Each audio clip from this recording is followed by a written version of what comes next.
اعوذ باللہ من الشیطان اللعین الرجیم بسم اللہ الرحمن الرحیم الحمد للہ رب العالمین الصلاة والسلام علی اشرف الانبیاء والمرسلین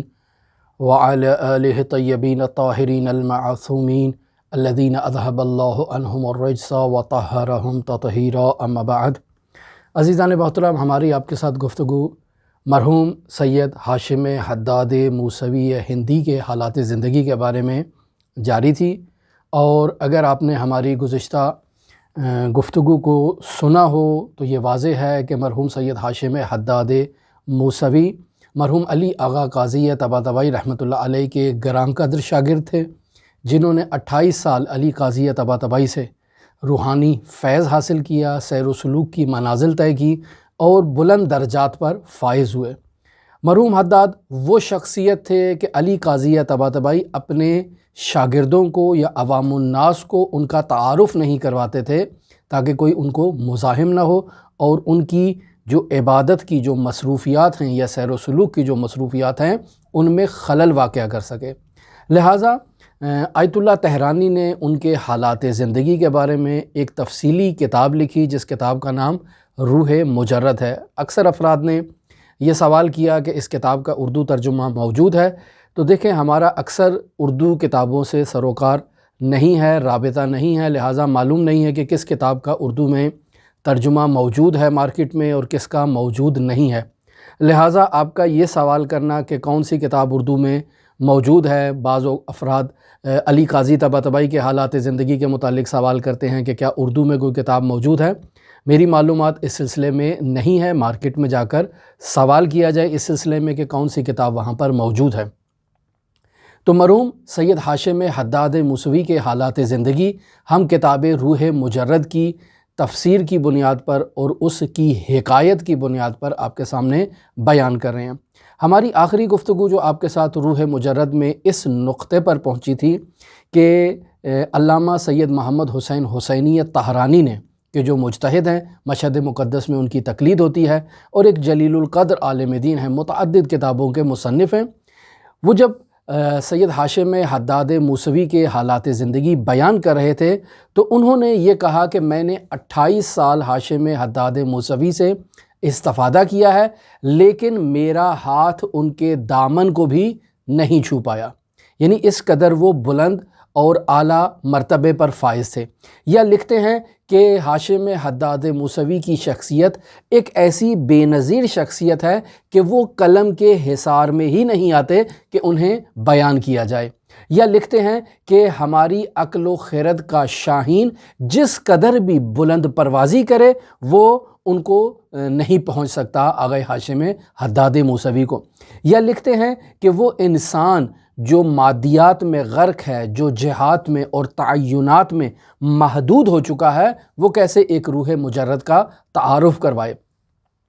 یہ تمام مطالب وہ مرحوم سید ہاشم حداد موسوی کی عظمت کے بارے میں بیان کرتے ہیں۔ اس سلسلے میں بعض لوگوں نے اعتراض کیا کہ جب سید ہاشم حداد موسوی روح مجرد ہیں، نور مطلق ہیں، اور یہ جو آپ نے ان کے متعلق تعبیرات استعمال کی ہیں یہ تمام کی تمام اغراق آمیز ہیں، غلو پر مشتمل ہیں، تو کہا نہیں، ایسا مسئلہ نہیں ہے، بلکہ حضرات ائمہ معصومین علیہم الصلاۃ والسلام کی روایات میں اگر تتبع کیا جائے تو 4 ہستیاں ایسی ہیں کہ جن کی توصیف نہیں کی جا سکتی، یعنی وہ ہستیاں ناقابل توصیف ہیں، وہ 4 ہیں۔ خداوند متعال کی ذات ناقابل توصیف ہے، رسول خدا صلی اللہ علیہ وآلہ وسلم کی ذات ناقابل توصیف ہے،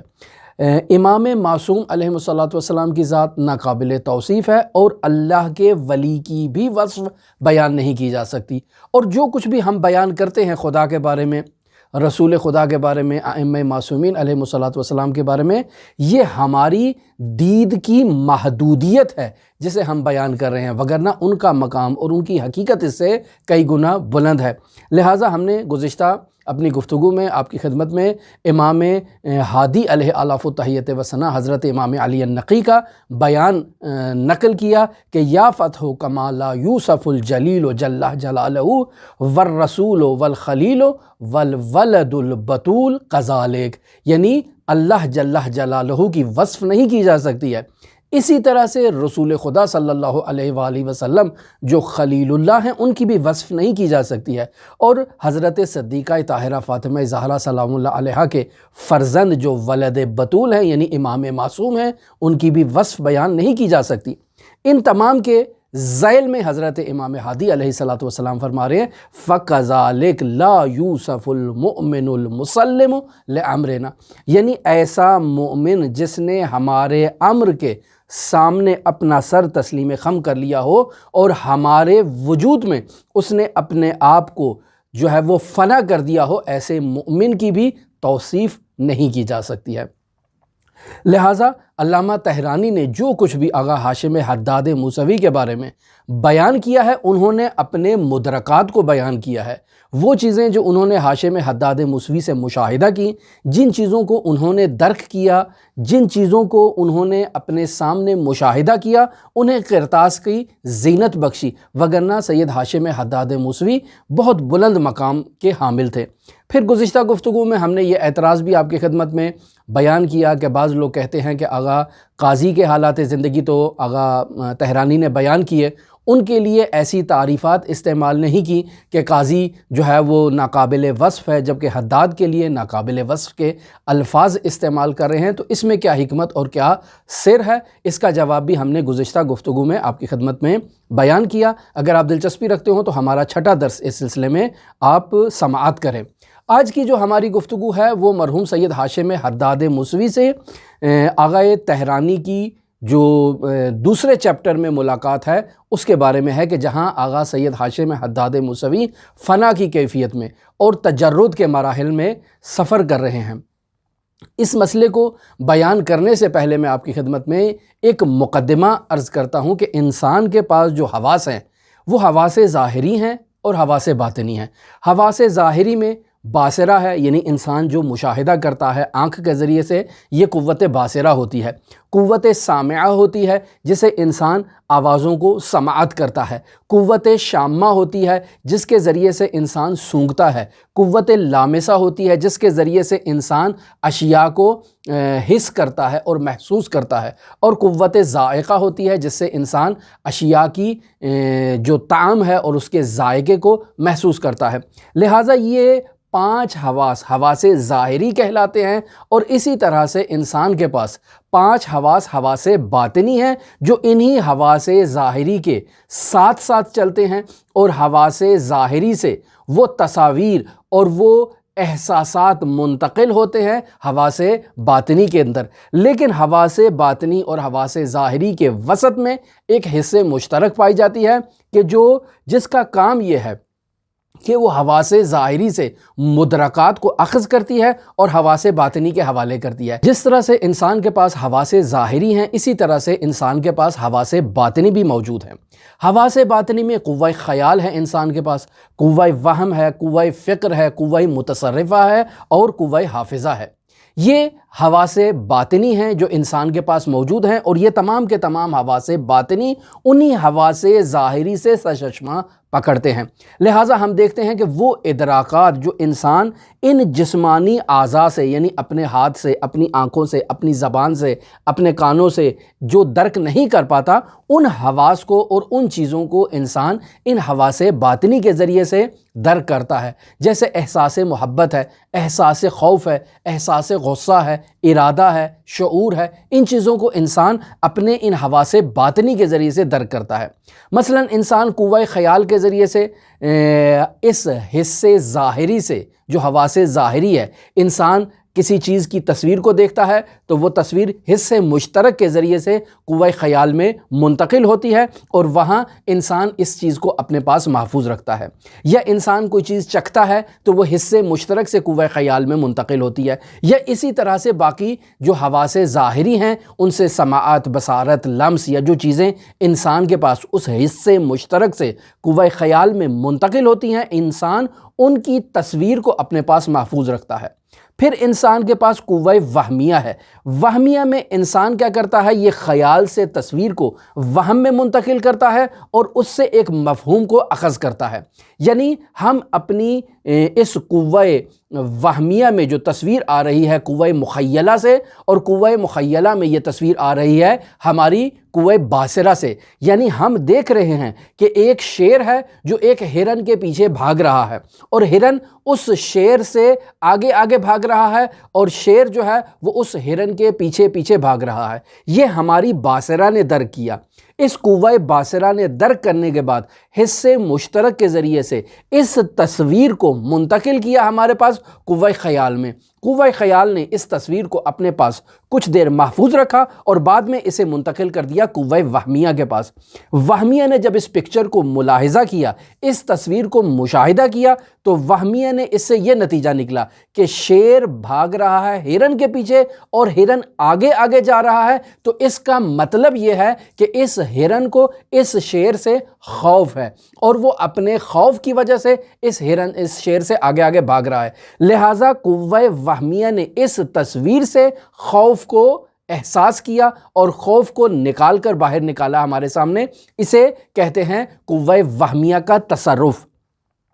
پھر اس کے بعد قوہ فکر ہے، یعنی انسان کی وہم سے جو یہ تصور انسان کے پاس آتا ہے، یہ جب دو مفاہیم انسان کے پاس آ جاتی ہیں تو انسان ان دو مفاہیم کو آپس میں جوڑ کر ایک تیسرے نتیجے پر پہنچتا ہے۔ مثلا ہماری قوہ وہمیہ نے یہ نتیجہ نکالا کہ شیر جب بھاگ رہا ہے ہرن کے پیچھے اور ہرن آگے آگے بھاگ رہا ہے، تو اس کا مطلب یہ ہے کہ ہرن کو خوف ہے۔ سوال یہ پیدا ہوتا ہے کہ اگر ہرن شیر کے قبضے میں آ جائے اور شیر اس ہرن کو کنٹرول میں لے لے تو پھر کیا نتیجہ نکلے گا؟ پھر نتیجہ یہ نکلے گا کہ شیر اس ہرن کو کھا جائے گا۔ جب شیر اس ہرن کو کھا جائے گا تو نتیجہ کیا نکلے گا؟ نتیجہ یہ نکلے گا کہ اب ہرن جو ہے وہ شیر کے پیٹ میں ہے، اور شیر اب وہ بھوک اور گرسنگی کو محسوس نہیں کر رہا کہ جس کی خاطر وہ ہرن کے پیچھے بھاگ رہا تھا۔ پس یہاں دو احساسات ہمارے سامنے ظاہر ہوتے ہیں۔ ایک احساس گرسنگی اور بھوک کا احساس ہے کہ جس کی خاطر شیر جو ہے وہ ہرن کے پیچھے بھاگ رہا تھا، اور جب اس نے ہرن کو دبوچ لیا اور اس کو کھا لیا تو ایک نیا احساس یہاں سے ہمارے سامنے ظاہر ہوا، جو ہماری قوہ فکر کے نتیجے میں آیا کہ یہ شیر نے جب اس ہرن کو کھا لیا ہے تو اب شیر جو ہے اس کا پیٹ بھر چکا ہے، اب اسے دوبارہ شکار کرنے کی ضرورت نہیں ہے۔ یہ گویا کہ ہماری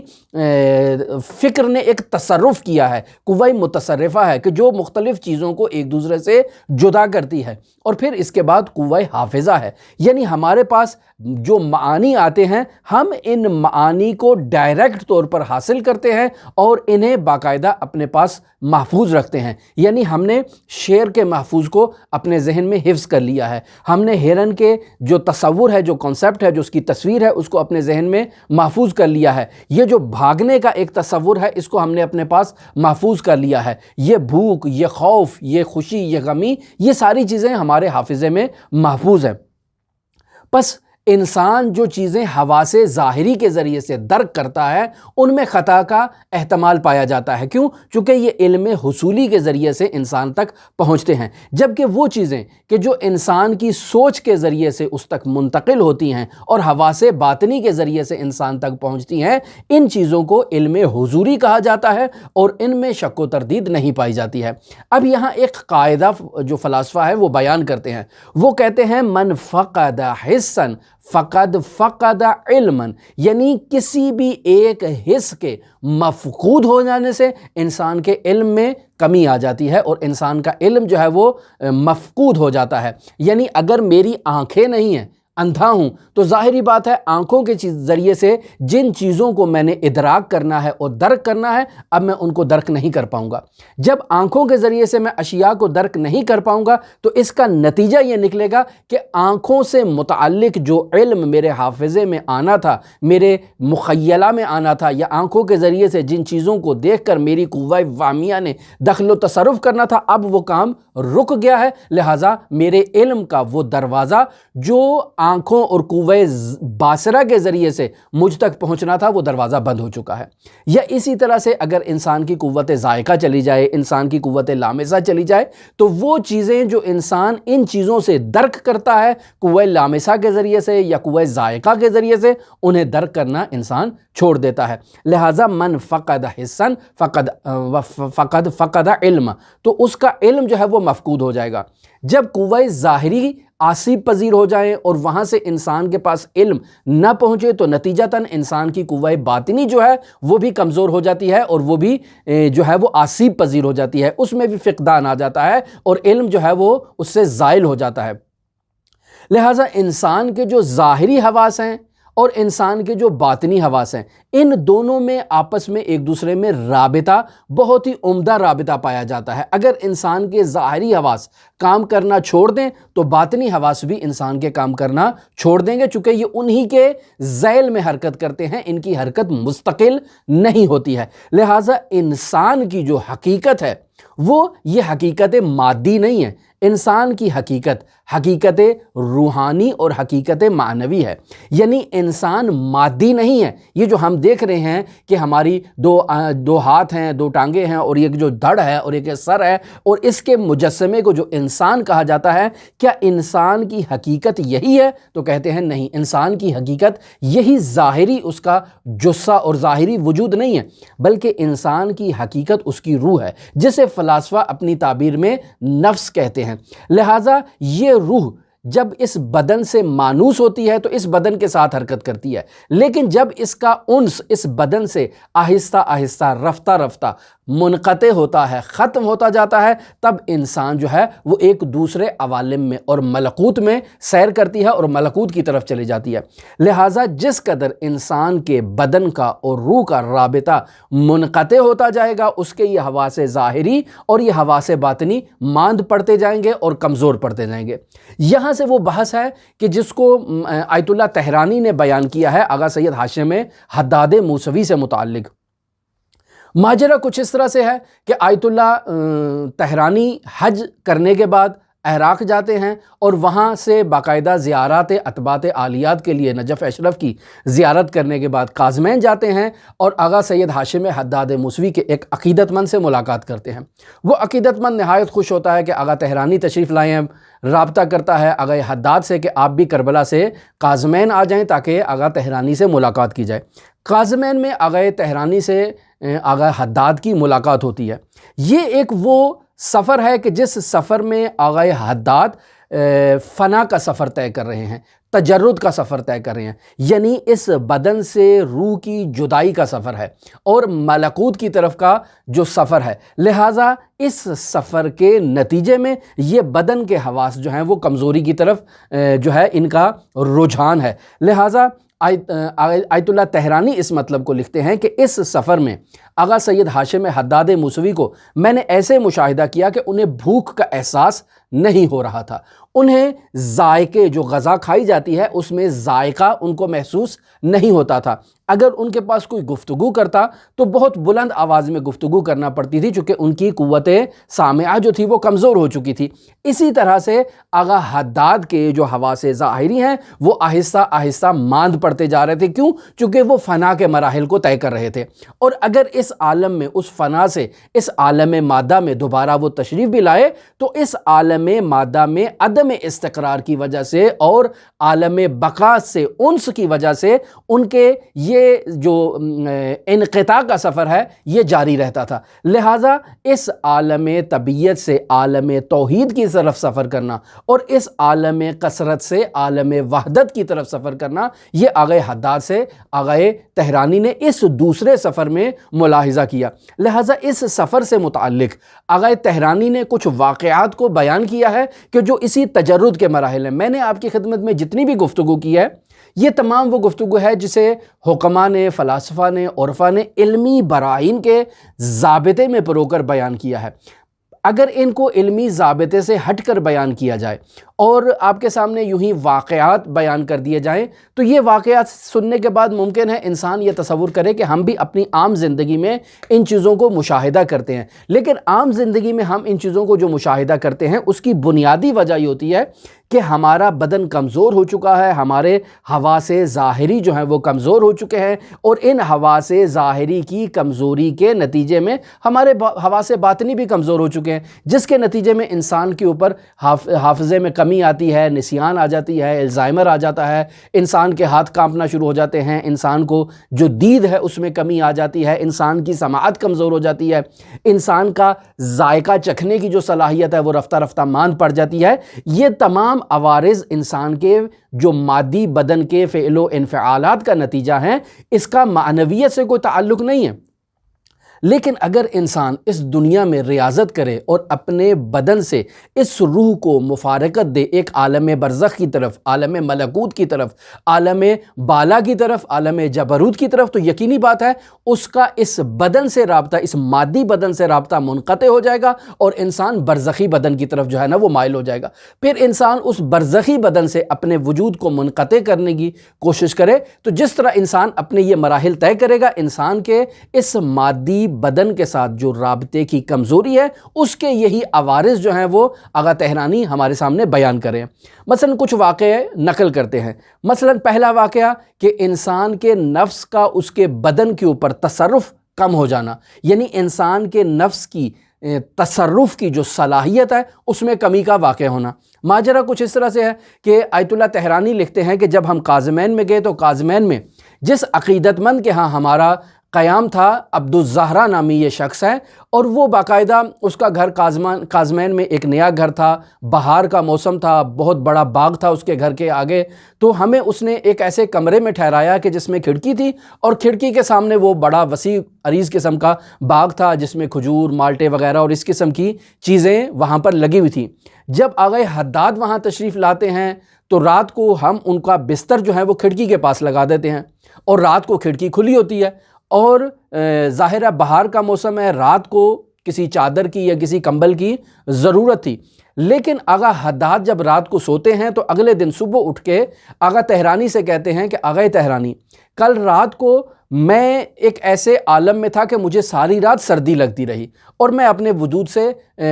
اپنے اوپر کمبل بھی نہیں ڈال سکتا تھا۔ کیوں؟ چونکہ میں چاہتا تھا اٹھ کے کھڑکی بند کروں تو دیکھتا ہوں کہ میرے اندر توان نہیں ہے، میں اٹھ نہیں سکتا ہوں، یعنی میرے نفس میں یہ صلاحیت نہیں ہے کہ وہ بدن میں تصرف کرے اور میں کھڑا ہوں اور جا کر کھڑکی کو کھول سکوں۔ پھر میں نے یہ سوچا کہ میں آپ کو آواز دوں کہ آپ اٹھیں، اس کھڑکی کو بند کر دیں یا میرے اوپر کمبل دے دیں، تو یہ بھی میرے اندر صلاحیت نہیں ہے۔ میں نے یہ چاہا کہ خود اپنے وجود کے اوپر کمبل ڈالوں، میں یہ بھی نہیں ڈال سکا، اور تمام رات جو ہے وہ میں بغیر کمبل کے سردی میں ٹھٹھرتا رہا اور خداوند متعال کی اس تجلی کو مشاہدہ کرتا رہا۔ یہ ایک ایسی کیفیت تھی کہ جب انسان اس عالم ملکوت سے واپس آئے گا اس عالم مادہ کی طرف تو اس کے تصرف کی جو طاقت ہے وہ اس میں کمی آ جائے گی۔ لہٰذا ایک واقعہ اس قسم کا آغا حداد سے متعلق آغا تہرانی نقل کرتے ہیں۔ دوسرا واقعہ کہ جس میں جو ہے وہ انسان کے حواس ظاہری کا درک کرنے کی صلاحیت میں کمی کا آ جانا، یہ جو مدرکات کی کمی ہے، اس کو عام معاشرے میں اگر عام انسانوں کے اندر پائی جائے تو ہم یہ کہہ سکتے ہیں کہ اس انسان کے حواس کام نہیں ہو رہے، جیسے کہتے ہیں اوسان خطا چلے گئے، انسان حواس باختہ ہو گیا، اس قسم کے الفاظ کو استعمال کیا جاتا ہے۔ مثلا آغا تہرانی نقل کرتے ہیں کہ ایک روز آغا حداد کربلا سے کاظمین کی طرف آ رہے تھے اپنے عقیدت مندوں کے ساتھ، تو آغا حداد چونکہ اس فنا کے مراحل میں تھے، کنڈکٹر آیا اور آ کر اس نے کرائے کا مطالبہ کیا، تو آغا حداد نے اپنے جو رفقا ہیں ان کا کرایہ اس کنڈکٹر کو ادا کر دیا۔ تو وہ اس کرائے کو دیکھ کر کہتا ہے کہ بھئی آپ تعداد میں تو افراد زیادہ ہیں جبکہ کرایہ آپ ہمیں کم دے رہے ہیں۔ تو آغا حداد اس کو کہتے ہیں کہ نہیں، میں نے آپ کو کرایہ بالکل درست دیا ہے اور کوئی اس میں مسئلہ نہیں ہے۔ وہ کنڈکٹر افراد کو گن کے بتاتا ہے کہ آپ 6 افراد ہیں اور مجھے 6 افراد کا کرایہ چاہیے، جبکہ آغا حداد جو ہیں وہ اس کو کہتے ہیں کہ نہیں، ہم 5 افراد ہیں، 6 نہیں ہیں، ہم آپ کو 5 افراد کا کرایہ دیں گے۔ یہ کافی ان کے درمیان گفتگو جو ہے وہ جاری رہتی ہے، تو کنڈکٹر ایک ایک فرد کو باقاعدہ گن کے بتاتا ہے کہ 1 2 3 4 5 6۔ تو آغا جب حداد افراد کی گنتی کرتے ہیں تو کہتے ہیں نہیں 5 ہیں، 6 نہیں ہیں۔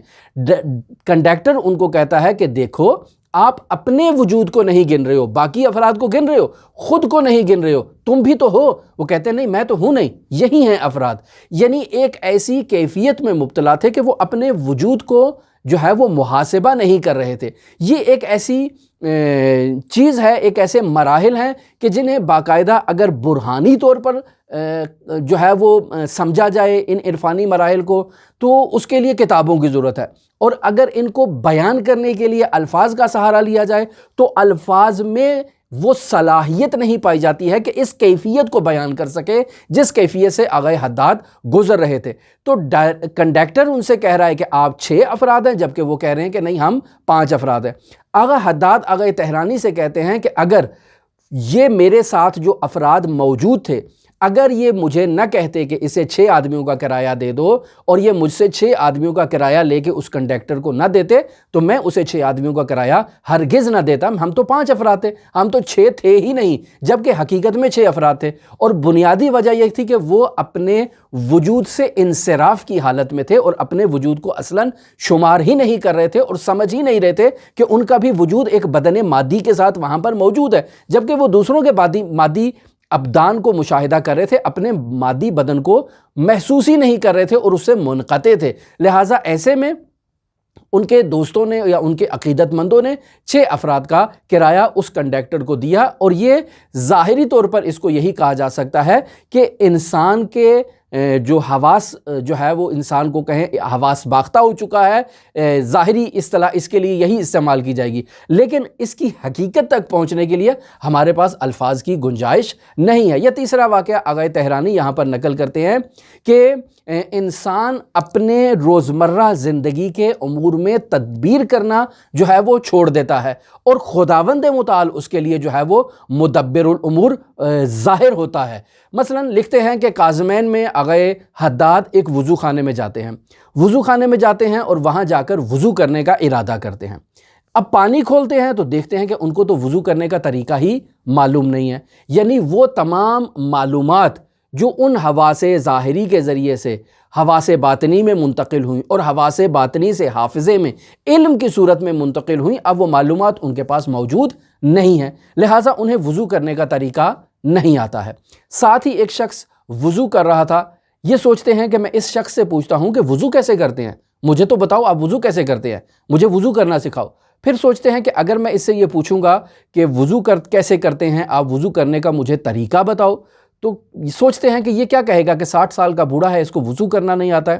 لیکن پھر بھی اس کی طرف بڑھتے ہیں تاکہ اس سے آموزش لیں اور اس سے وضو کرنے کا طریقہ پوچھیں۔ جیسے ہی اس کی طرف بڑھنے کا ارادہ کرتے ہیں، دیکھتے ہیں ان کی معلومات ان کے پاس واپس آ گئی ہیں اور انہیں وضو کرنے کا طریقہ آتا ہے۔ جاتے ہیں، جا کر وضو کرتے ہیں۔ جیسے ہی وضو کمپلیٹ ہوتا ہے، وہ شخص ان کی طرف آتا ہے اور آ کر ان کو مخاطب کرتا ہے کہ سید، یہ پانی اللہ کا پانی ہے، یہ وضو اللہ کا وضو ہے، اور کوئی ایسی جگہ موجود نہیں ہے جہاں خداوند متعال سے خالی ہو۔ تمام جو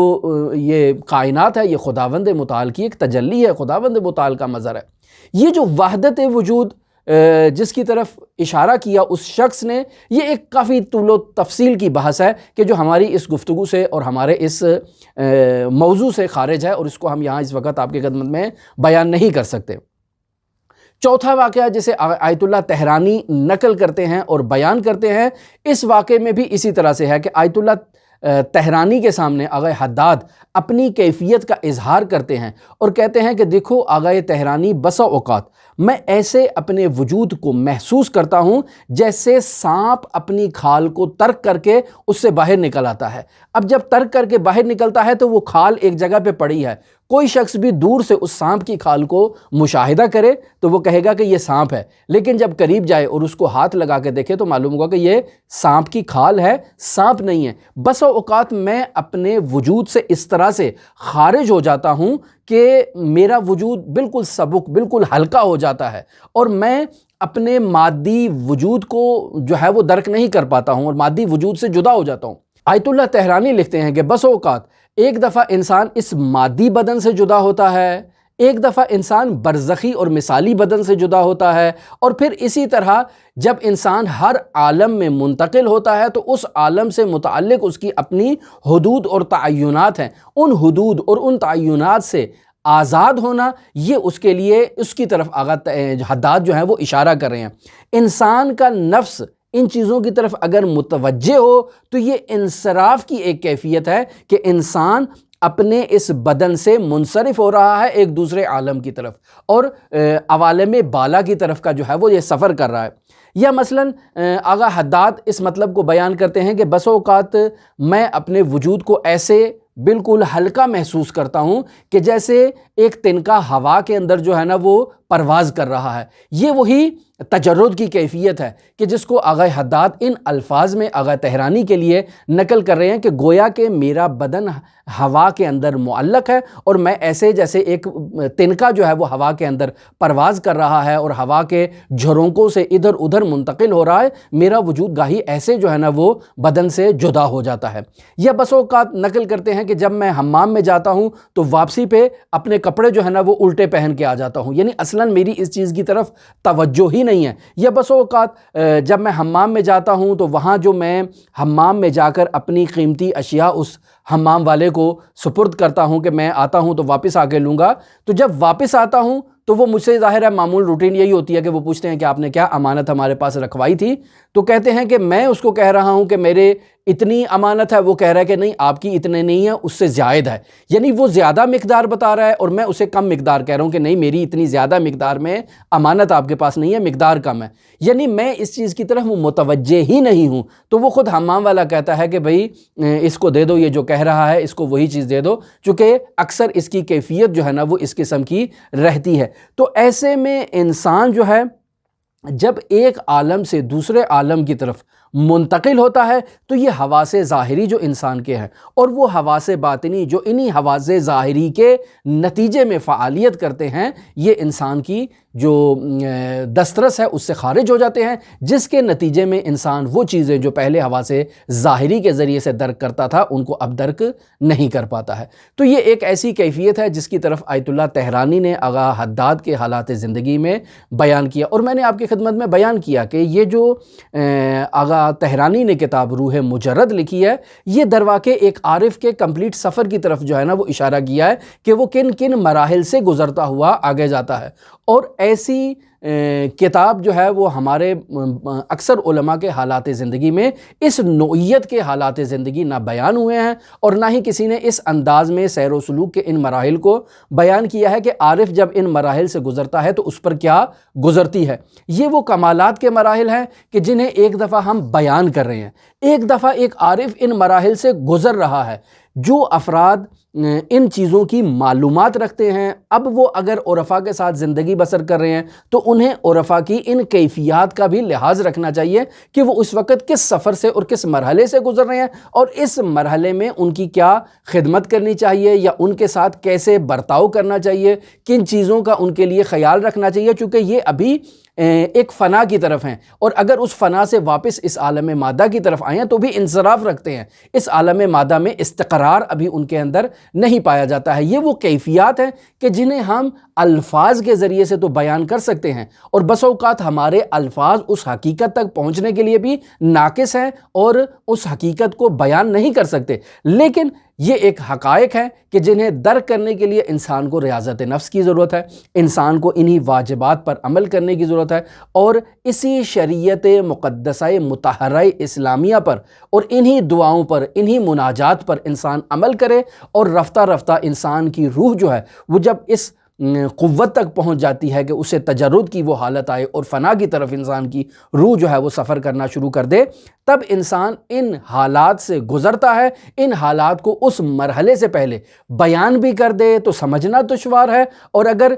سن بھی لے تو اس کیفیت کو درک کرنا اور اس کو پہنچ جانا درست انداز میں، یہ ایک عادی شخص کے لیے اور میرے جیسے شخص کے لیے نہایت ہی دشوار ہے۔ میں نے کوشش کی کہ آیت اللہ تہرانی کے آج کے بیان کو سادہ الفاظ میں آپ کی خدمت میں بیان کروں، لیکن یقیناً بہت سارے نقائص ہماری آج کی گفتگو میں رہ گئے ہوں گے، اور اس کی بنیادی وجہ خود بندہ حقیر کی طرف سے قصور ہے کہ وہ الفاظ درست انداز میں ان کا چناؤ نہیں کر پایا، اور حقیقت بھی یہی ہے کہ الفاظ کا چناؤ کرنا ایسے مفاہیم کو منتقل کرنے میں نہایت ہی دشوار ہے۔ اسی وجہ سے میں نے پہلے بھی کسی کومنٹ میں عرض کیا کہ ایسی کتابوں کا ترجمہ کرنا نہایت دشوار ہے، اور اگر ترجمہ کر بھی دیا جائے تو مترجم جو ہے وہ ان مفاہیم کو منتقل کرنے کے لیے اس کے اندر خود کی صلاحیت کا ہونا جو ہے وہ ضروری ہے، اور اگر خود اس میں یہ صلاحیت نہ پائی جائے تو الفاظ کو تو منتقل کر دے گا، لیکن الفاظ کے پیچھے جو معانی ہیں ان معانی سے وہ غافل رہے گا اور ان کو منتقل نہیں کر پائے گا۔ ہماری گفتگو مرحوم سید ہاشم حداد موسوی کے حالات زندگی میں آپ کے ساتھ ابھی جاری ہے۔ اگر آپ دلچسپی رکھتے ہوں تو ہمارے ساتھ رہ سکتے ہیں۔ اللہم صلی علی محمد و آل محمد وعجل فرج قائم آل محمد۔